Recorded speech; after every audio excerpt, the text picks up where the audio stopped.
Bienvenidos y bienvenidas a su programa Monseñor Romero y la misión del Evangelio. Un programa que lleva dos objetivos: conocer a Monseñor Romero y estudiar la Sagrada Escritura con un juicio crítico desde la teología de la liberación. Cada día tendremos un encuentro con Monseñor Romero y con el Dios de Jesús.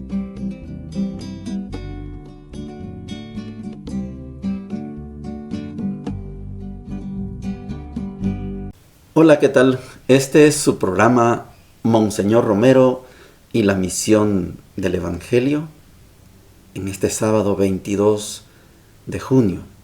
En este país, este día se celebra el Día del Maestro y la Maestra, Día del Profesor, la Profesora, el Catedrático, la Catedrática.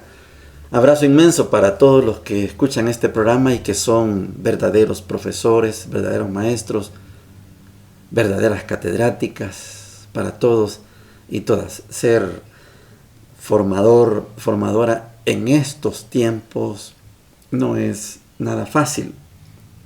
Por eso el abrazo de bendición para todos los que hacen este gran esfuerzo por educar, por formar en el lenguaje tradicional, porque acuérdense que en la teología de la liberación no tenemos esa figura de educar, de formar, sino la figura es otra, es nos educamos, nos formamos, tomamos conciencia, nadie concientiza a nadie, sino tomamos conciencia juntos. Este es otro tema, pero nuestra currícula en este país y en muchos países, la currícula todavía sigue siendo aquella famosa educación bancaria de la que Paulo Freire no está de acuerdo.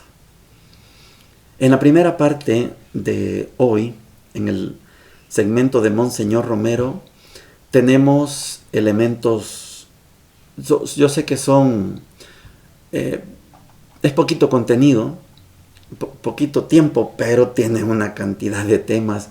Este audio del lunes 30 de julio, comenzando con que un refugiado, y esta palabra refugiado en el país la conocemos muy fuerte, porque un refugiado, una refugiada, es una persona que tiene todos los derechos de buscar un lugar donde estar seguro cuando se está perseguido. Monseñor escucha a un refugiado en el arzobispado, se refugió en el arzobispado, en alguna oficina, en algún lugar del arzobispado. Es una persona que ha sido perseguida a muerte y llega a darle las gracias a Monseñor porque ya se va, ya va a salir. Lo más ordinario de estos casos es que un perseguido a muerte, cuando salía de un refugio, como en este caso del arzobispado, va fuera del país. Se hacen todas las coordinaciones con alguna embajada y el refugiado, el perseguido, se va fuera del país. Pero él quiso dejar grabado un testimonio de las crueldades, de la tortura y de la persecución. Ese es un caso muy profundo. Era muy común en tiempos de la guerra y antes de la guerra. Monseñor Romero está hablando el 30 de julio de 1979. No se había declarado la guerra, pero la persecución era atroz. Un segundo aspecto es que Monseñor recibe a dos periodistas de los Estados Unidos. Y una es una muchacha ligada a la Universidad de Georgetown. La Universidad de Georgetown le dio un doctorado honoris causa a Monseñor. Esta escena es bonito recordarla porque a Monseñor le pidieron que fuera a los Estados Unidos. Necesitaban que él fuera a dar unas charlas, le habían preparado, pero Monseñor dijo, no puedo ir así como está la situación. Y ellos vinieron al país y fue maravilloso decir gracias por no ir. Porque nos damos cuenta que este es el pueblo que lo ama a usted, y este es el pastor que ama a ese pueblo. Mira, hay unas escenas muy buenas sobre eso, porque Monseñor Romero no quiso ir a Estados Unidos y ellos vinieron y con eso constataron la relación hermosa que hay entre el pastor y el pueblo. Eso fue genial. Hay 3 elementos más en este trocito del audio. La primera es que se celebra una misa en la parroquia del Calvario, aquí en Santa Tecla, donde yo vivo.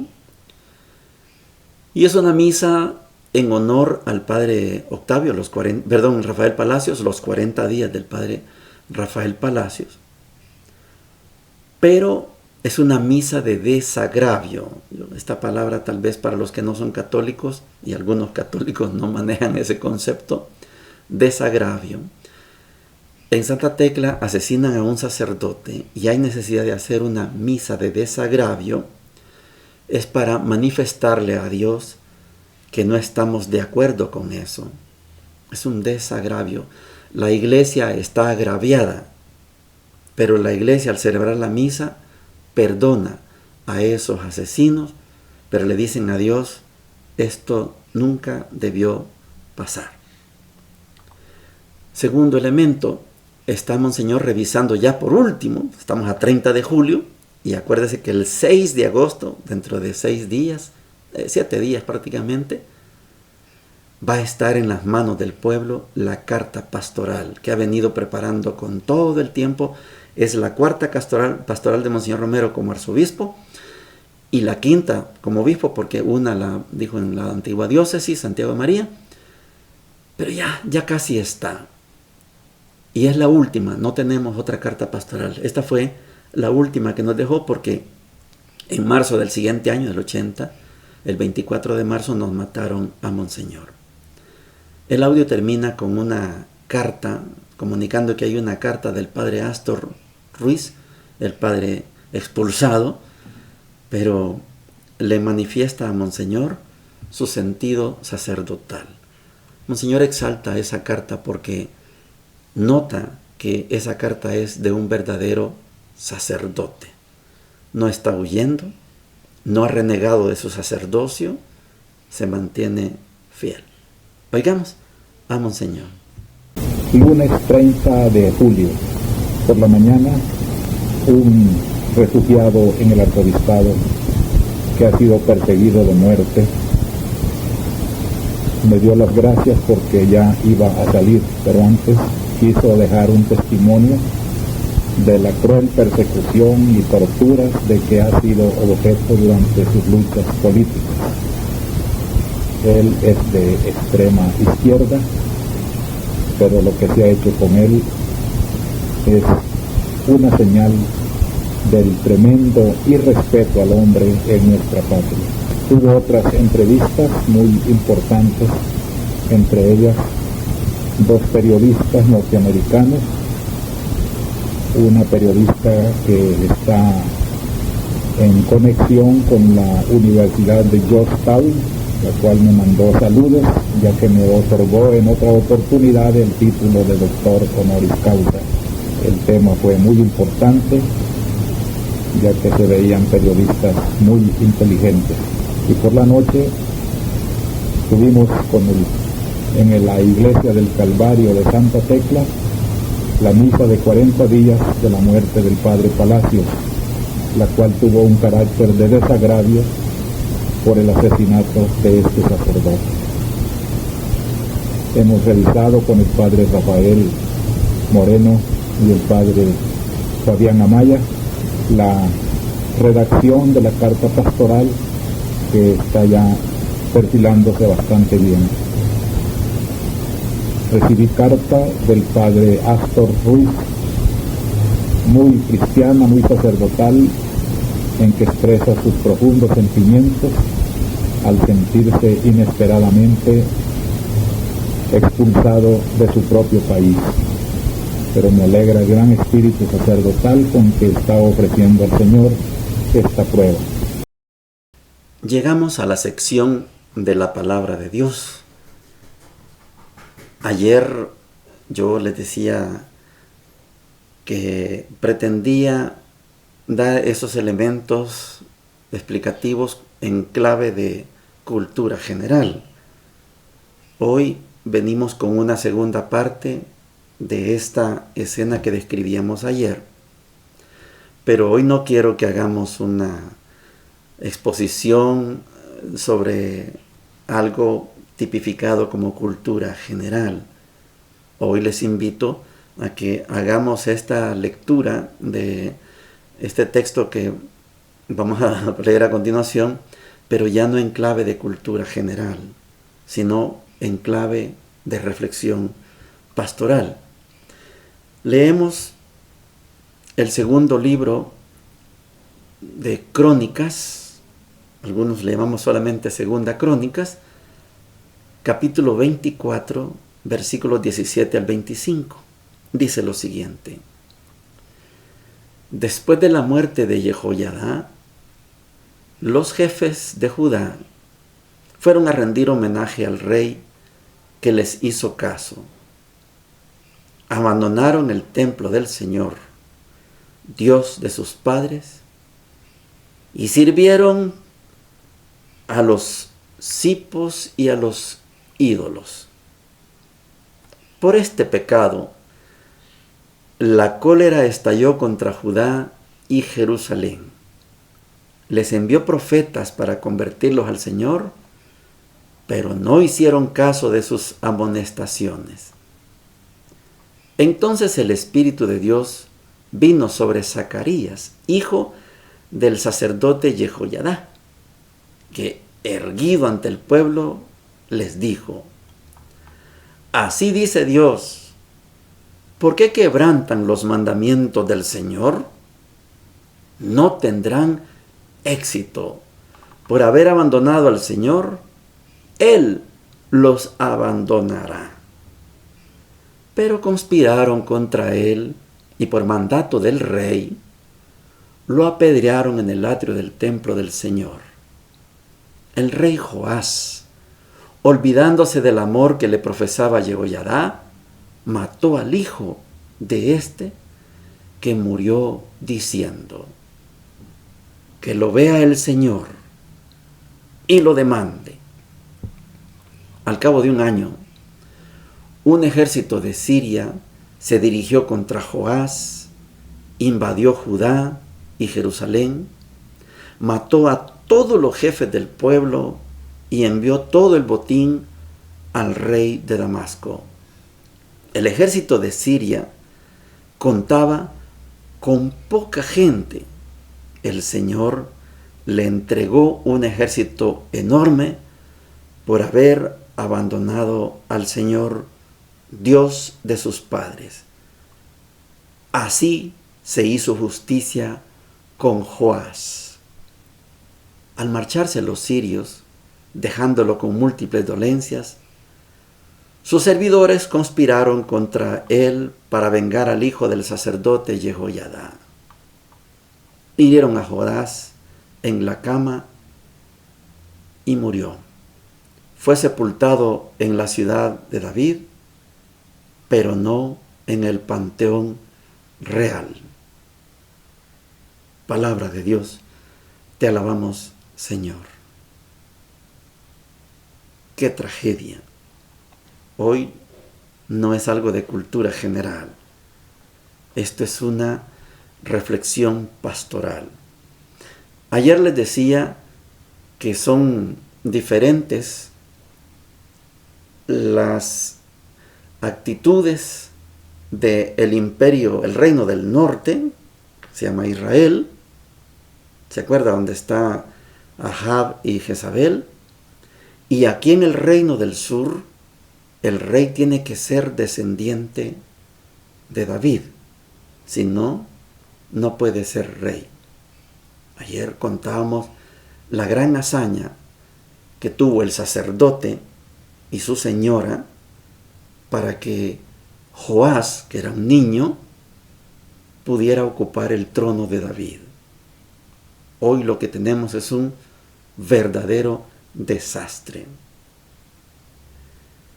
Joás, heredero del trono de David, de la tribu de Judá, no escucha la voz de Dios. No escucha al profeta Zacarías ni a los demás profetas. Cayó en la idolatría, permitió el culto a otros dioses, igual que a Ahab, igual que otros, igual que Atalía, se acuerda de ayer. Y ahora viene la justicia. En la vecindad está Asiria. Y Asiria es un imperio creciente, conquistador. Bueno, llegó a Asiria un ejército pequeño. Pero cuando Dios mueve los hilos de la historia, se vale de lo pequeño. Y con eso pequeño hace cosas grandes. En este caso, hizo justicia con Joás. Joás gobernó 38 años. Todo lo había hecho bien. Y en 24 horas, el cerebro de Joás cambió. Yo les recomiendo que oigan el programa de el hermano Salvador Gómez cuando él explica esta situación lamentable de Joás. De niño, salvado, gobernó 38 años y ya, con el poder, se volvió uno más. Ayer veíamos lo del tesoro. ¿Dónde está el tesoro? En el poder. Ese es su tesoro. Bueno, ahí está su corazón. Aquí están las consecuencias de no tener el tesoro en el cielo. Aquí está una gran consecuencia. Podemos irnos más cerca. Usted conoce mucha gente que se ufanan, se emocionan, se pervierten con el poder. Y con el poder hacen desastres. Tenemos muchísimos ejemplos en la historia. Adolfo Hitler, por decir a alguien, pero hay muchos más. Con el poder hacen desastres, porque en el poder ponen su corazón. Y ahí está su tesoro, en el poder. El tesoro de ellos está en este mundo, en esta tierra. Y aquí hay polía, y aquí hay ladrones, y hay imperios. Y lo que usted tiene, se lo van a robar. Nunca, nunca alguien es poderoso por todo el tiempo. Hay dictadores que fueron poderosos 8, 10, 30, 40 años. Y después mueren dando lástima. Hay muchos ejemplos en la historia reciente. Las dictaduras son fuertes porque son dueños del poder. El poder nadie lo puede atrapar permanentemente. Se va como el agua en medio de los dedos. Se escabulle, se escurre, se va. Y el que pone su corazón en el poder se equivoca. Joás se equivocó. Joás debió escuchar a los profetas. Y en vez de escuchar a los profetas, se inclinó al culto de los ídolos y terminó matando al profeta Zacarías.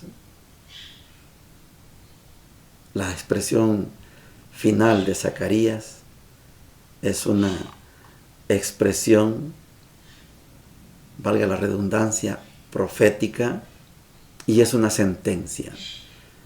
Que lo vea el Señor y lo demande. Que lo vea el Señor y lo demande. En vez de escuchar al profeta Zacarías, Joás ordenó lapidarlo. Y veamos cuál fue el final de Joás. Herido en la cama, rematado por los del pueblo que no estuvieron de acuerdo con que él cambiara su mentalidad y traicionara a Dios. No lo enterraron en el Panteón de los Reyes, no, en un cementerio cualquiera, casi como un perro, por haber sido infiel a Dios. De esta lectura yo sé que usted y yo tenemos mucho que aprender, la podemos aplicar a nuestra vida, de verdad que sí, todo, aquí no hay excepción. Todos tenemos algo de Joás. Quizá más de alguno de nosotros y nosotras tiene algo del profeta Zacarías, pero asumamos lo que tenemos de Joás, y si alguien tiene algo de Zacarías, también asumámoslo. Sobre todo ahora en el día de los profesores, profesoras, día de los maestros, maestras, quien tenga el espíritu de Zacarías, profeta, que diga esta frase, que lo vea el Señor y lo demande. Pero los que tenemos actitudes de Joás, asumámosla también, porque puede ser que nuestra actitud se encamine más a poner nuestro tesoro en el poder o considerar el poder como nuestro tesoro. Yo no quisiera, por lo menos no quisiera tener más de Joás que de Zacarías. Mi deseo es tener más actitud, espíritu de Zacarías que de Joás. Pero esa es una lucha de todos los días. El Evangelio de hoy, en el contexto de lo que llamamos el Sermón de la Montaña, donde Jesús está dando su nueva ley, su ley, oigamos Mateo 6, versículos 24 al 34. Jesús dijo a sus discípulos: nadie puede servir a dos señores, porque aborrecerá a uno y amará al otro, o bien se interesará por el primero y menospreciará al segundo. No se puede servir a Dios y al dinero. Por eso les digo, no se inquieten por su vida pensando qué van a comer, ni por su cuerpo pensando con qué se van a vestir. ¿No vale acaso más la vida que la comida y el cuerpo más que el vestido? Miren los pájaros del cielo.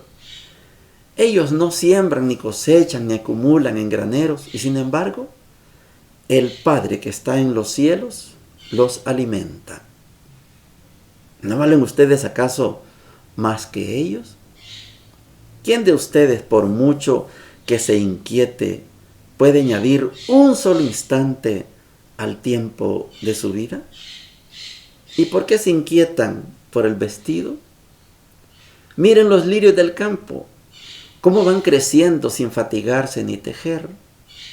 Yo les aseguro que ni Salomón en el esplendor de su gloria se vistió como uno de ellos.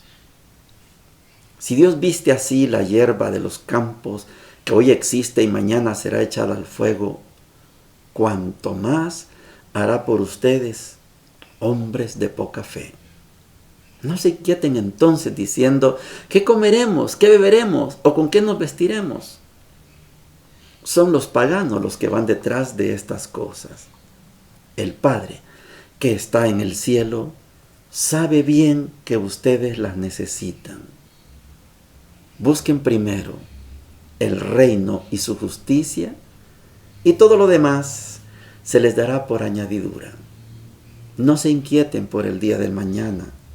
El mañana se inquietará por sí mismo. A cada día le basta su aflicción. Palabra del Señor, gloria y honor a ti, Señor Jesús.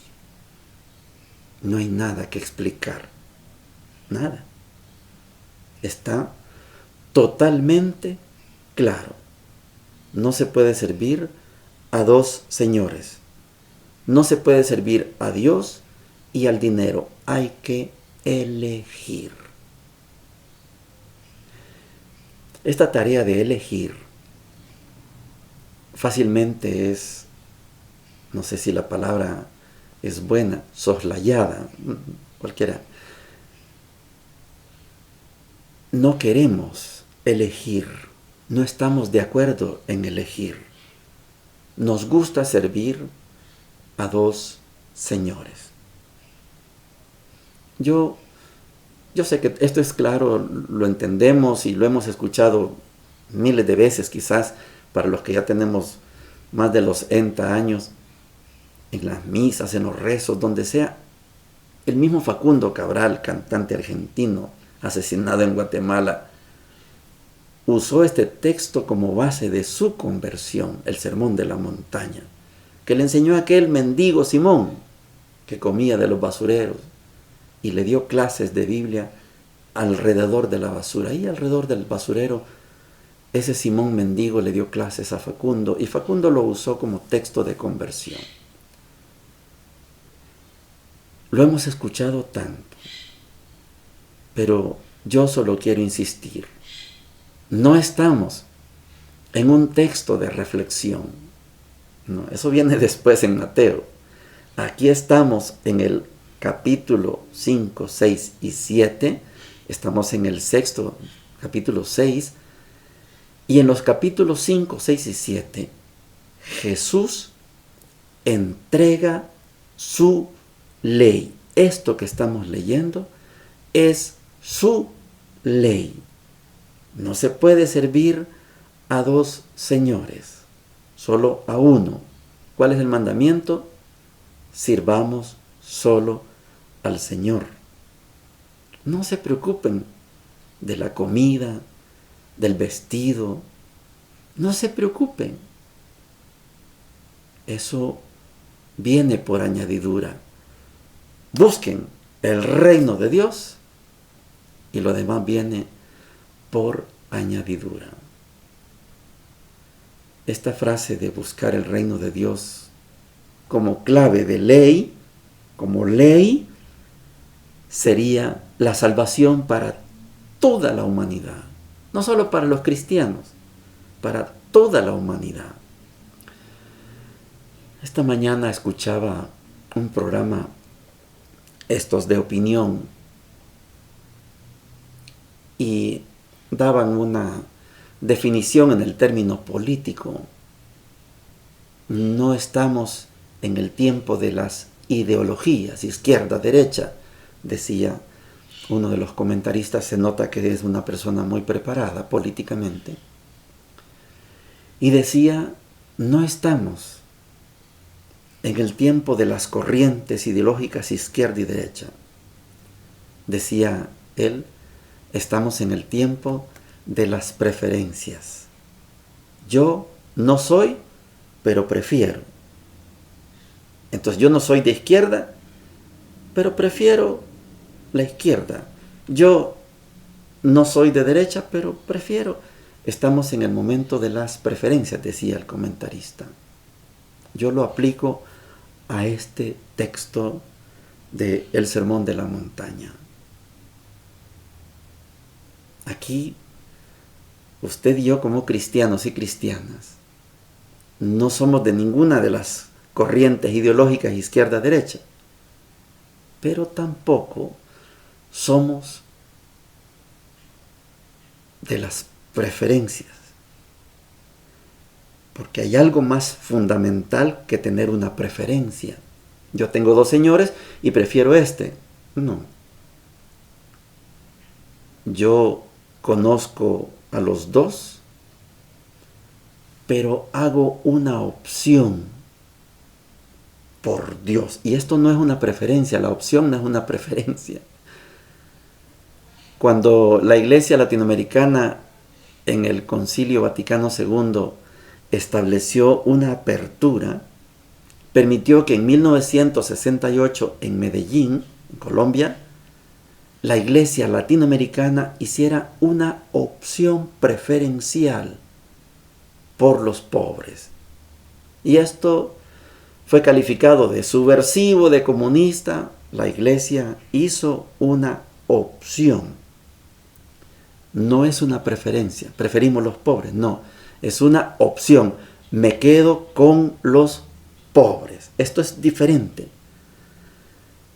Jaime Corera, instructor en los votos de mi congregación, me enseñó, está bien que en Medellín hayan promulgado la opción preferencial por los pobres. Nosotros, decía Jaime Corera, español, sacerdote formador de la congregación, decía, los paulinos, la congregación de San Vicente de Paúl, los paulinos, no tenemos una opción preferencial por los pobres. Nosotros tenemos una opción radical. Esto es otra cosa. Opción radical por los pobres. La congregación no nació para preferir. No. La congregación nació para servir solo a los pobres. Bueno, la lectura da para mucho. Yo solo les menciono esta figura importante de la clave. Esto tiene que ser en clave de ley del nuevo Moisés, que es Jesús. Bendiciones para todos y para todas. Hemos presentado Monseñor Romero y la misión del Evangelio. Hasta la próxima.